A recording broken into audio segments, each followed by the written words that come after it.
Have you ever thought about how most luxury products come up with their prices? Are they always expensive before their products, or did their products make them expensive? One such luxurious and expensive product that most of us think about is Louis Vuitton. And it's not always expensive. After the birth of the product, it became so expensive, if not the most expensive. At the time of making this video, Louis Vuitton has blossomed into one of the most luxurious brands in the world, the whole world. But the history behind this wealth, luxuriousness, and multi-billion-dollar exquisite brand came to life through a homeless boy that was from a very poor and humble background. His name was Louis Vuitton. Who is Louis Vuitton? Where was he born? How did he grow from nothing to become the owner of one of the most luxurious brands in the whole world today? Stay with us to find out more. Before we continue, if you've not subscribed to our channel, now's a good time to do so. You can also like this video, share it if you want, and don't forget to click the bell icon to be notified of our new and upcoming videos that are just as amazing as this. Back to the homeless boy who invented the multi-billion-dollar company, Louis Vuitton. Who is Louis Vuitton? In the world, at the time of making this video, Louis Vuitton, or Louis Vuitton Moet Hennessy, LVMH brand, is one of the biggest and most luxurious fashion companies and brands in the entire world. Over the years of their existence, their expertise, craftsmanship, and technical know-how have generated and cultivated the largest and best customers and users around the globe. When it comes to defining exquisite luxury, rely on Louis Vuitton to do a great job at it. How big is Louis Vuitton? Too big. Big enough that it's almost safe to say it has no competition, but that would be a lie.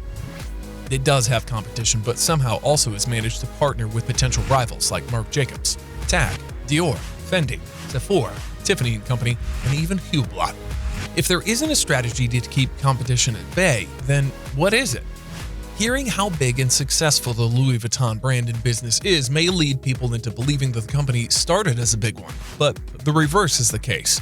Did you know how Louis Vuitton started? Then be ready to start this story from the beginning. Not when the universe came into existence, but the very beginning in France in 1821 when Louis Vuitton was born. The Louis Vuitton dream came about when Louis Vuitton ran away from home with the ambition of leaving his mentally abusive family to start afresh. He went through the worst to establish the famous and luxurious brand of Louis Vuitton. The beginning. Before the Louis Vuitton brand was established, Louis already knew the importance of a strong and dedicated work ethic and determination, as it was seen in every stage of his startup, right from working as an apprentice to owning his own shop in Adelaide. Growing up for Louis Vuitton was with a family of farmers and milliners, and right from his childhood, Louis Vuitton had known poverty, but it was bearable while his mother was alive. After his mother's death and his father's second marriage, life took a worse turn for him. His stepmom was so cruel to him, so much that he was forced to run away from home, walking almost 292 miles to Paris from his hometown. All this happened when he was only 16.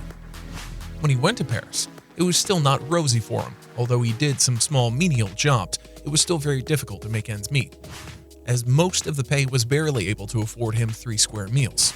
As life went on, Louis Vuitton went to work for trunk and container maker Monsieur Maréchal, under who he served as an apprentice.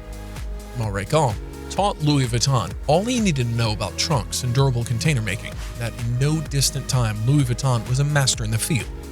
Also at the time, there was a boom in industrialization and a relatively high need for long-distance travel, hence the need for trunks and durable containers. The demand for Louis Vuitton's mastery was so high that he was well known as a luggage maker, which led to the opening of a shop at Rue Neuve couple times. Before then, while still working for his master, Louis Vuitton himself became one of the client's favorites. He also went on to become a personal box maker of Eugenia de Montijo, Empress of France and wife of Emperor Napoleon III, the trunk master. After being privileged to work for the Empress, Louis Vuitton had several openings, orders, and lots of opportunities. It was almost like he had won the lottery, which of course he did, as everyone who's anyone wanted a luxury box made personally by Louis Vuitton himself. It was at the time that he opened his shop and also got married to his wife, Clémence Emile. This was precisely 1854. At the time, the luggage boxes were traditionally made of leather, and they had rounded tops. However, Louis Vuitton broke the luggage market by inventing a new type of luggage. Or, to put it more correctly, he invented a new kind of luggage box that was unique and well-crafted and called the canvas box. The canvas boxes had flat tops instead of rounded tops like the conventional ones. As of then, in addition to the general features of a luggage box, he had a tumbler lock that was added for extra security. Within 2 years of invention, the unique canvas box became a must-have for everyone. It was so popular it made Louis Vuitton decide to expand his business itinerary. To achieve this, he introduced a modernized handbag then, which broke the fashion industry. As usual, this invention was a success as well, but mostly amongst women. And before long, the demand for the handbag went so high that it hit record sales every day. The demands were massively increasing with each day that passed as more women wanted the bag. Before we proceed, it's best to mention that before Louis Vuitton settled for canvases, he had experimented with leather, wood, and several other materials. He adapted canvases because, according to him, it solved the problems of having to stack the luggage boxes and how best they can be protected from the rain.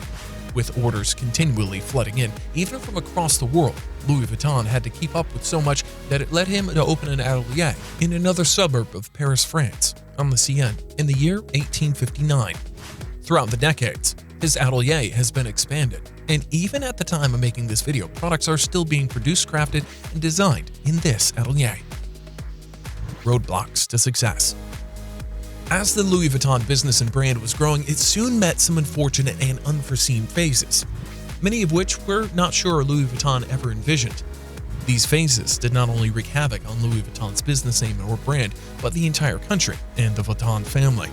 The Franco-Prussian War that erupted in France was one of the major roadblocks to success that the Louis Vuitton brand had to face on its way to success. The war caused the locking down of all Louis Vuitton businesses, and the atelier was shut down. It even forced him and his family to elope to a cramped shelter, where he had to stay with other refugees. Since food was scarce, like it is always in almost every refugee camp, the family almost starved to death. But with determination, they held on. How long did this last? For over a year. After the war ended, Louis Vuitton returned home to meet yet another devastation. His business, home, and his materials were all destroyed. However, this did not stop the very determined Vuitton from rising again. Because of the war, prices of properties were not as high, which in some way benefited Louis Vuitton. He put his savings together and started afresh. Not long before he started, he invented a new trunk that had all his customers running back to him. This marked his second successful build-up, even though it was still the same company. The future. As the Louis Vuitton business and brand picked up the pace, Louis Vuitton introduced his son George Vuitton to the business. Together, the duo revolutionized and customized the luggage industry with their unique luggage locking. After the lock was invented, George Vuitton patented the luggage lock and challenged Houdini to break out of a Louis Vuitton box.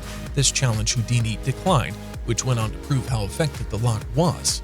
True to its design, the lock is still in use, even up to the time of making this video. Before passing away, a lot of beautiful handbags designs were created by Louis Vuitton. He died in 1892, after which the business was handed over to George Vuitton. George Vuitton took over the Louis Vuitton business and brand, and before long was making great strides. He took the Louis Vuitton products to the New York department store after the partnership with John Wanamaker, a United States Postmaster General. In 1936, George Vuitton, after giving his best to the business, died as well. But let's not forget the floral pattern and L&V interlock monogram he designed in honor of his father's memory, Louis Vuitton. After George Vuitton's death, the business went to his son, Gaston Vuitton. Although Gaston was not as creative as George and Louis Vuitton, he worked hard to ensure that the business didn't crumble. Truth be told, it was difficult for the Louis Vuitton brand to crumble at the height Louise and George Vuitton had taken it to. However, it wouldn't be completely honorable if the efforts of Gaston put into Louis Vuitton's company were dismissed due to lack of creativity. When Gaston took over Louis Vuitton, he did not have a pleasant start. He was faced with World War II, causing the third generation of Louis Vuitton to shut down its factories and all of their stores all over the world. But somehow, it was rumored that the Louis Vuitton store in France remained open as a result of Gaston's relationship and collaboration with Germany's ruling party. This was claimed by the authors of the French saga. After the war came to an end, Gaston Vuitton handed over the Louis Vuitton business and brand to his sons. Not long after his death, the two brothers had a misunderstanding and somehow managed to hand over the business to their brother-in-law, Henri Recamier. After Henri took over Louis Vuitton in 6 years, the Louis Vuitton business and brand went retail. This act propagated the sale of Louis Vuitton products to shoot from $20 million to almost $260 million. The sale continued at that rate till Louis Vuitton brand hit $1 billion sale in the year 1987, after opening stores and shops everywhere in the world. Henry did not just stop there. He went to merge the company with some other luxurious brands like Moet Hennessy, which together with Louis Vuitton created the Louis Vuitton Moet Hennessy LVMH brand. He also merged Louis Vuitton with Berluti, Givenchy, and Guerlain. In 1989, Bernard Arnault was appointed as an ally to Henry. And since then, to the point of making this video, Bernard Arnault has served as the CEO of Louis Vuitton Moet Hennessy brand. This steady growth of Louis Vuitton brand is all thanks to the dreams of a homeless street boy whose ideas changed his future generations. What do you think about the Louis Vuitton Moet Hennessy brand? Drop your comments and opinions in the comment section, and don't forget to like this video, subscribe, and click on the bell icon to get notified of new videos. Meanwhile, you can check out our other videos coming up on your screen now.